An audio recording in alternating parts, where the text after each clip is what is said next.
This film from 1937 had big ambitions, a complicated plot, an international cast, but there are a few reasons it is not remembered well.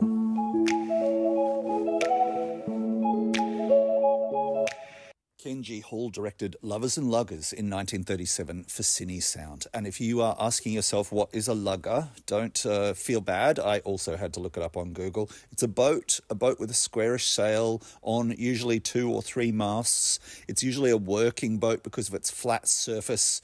So that means fishing, oystering and pearling. And Lovers and Luggers just happens to be a film about pearling. But I think if your title needs as long-winded as an explanation as this has already become, you've lost your audience already. And that might be one of the reasons why the film isn't in the public awareness almost a century later. It was actually released in the UK under the name Vengeance of the Deep, which sounds like a Doctor Who episode and also doesn't really explain what the film is about.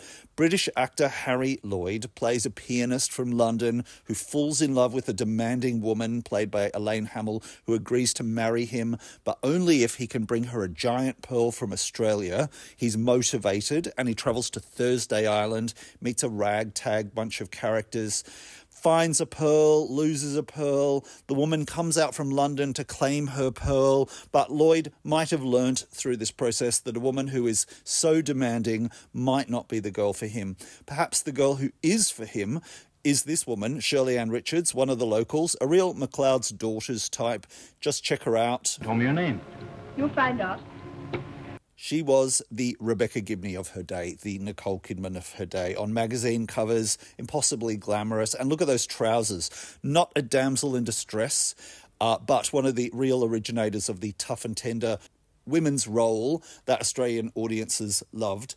The performances in the film are a little wooden. We're just coming out of vaudeville at this time and learning what naturalistic performance looks like.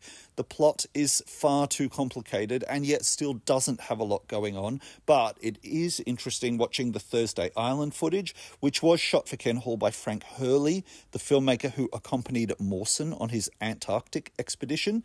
Broome, then and now, was and is the centre of the pearl industry in Australia, but Thursday Island was easier to get to just up the east coast of Australia from Sydney, and so the film is set there for some reason.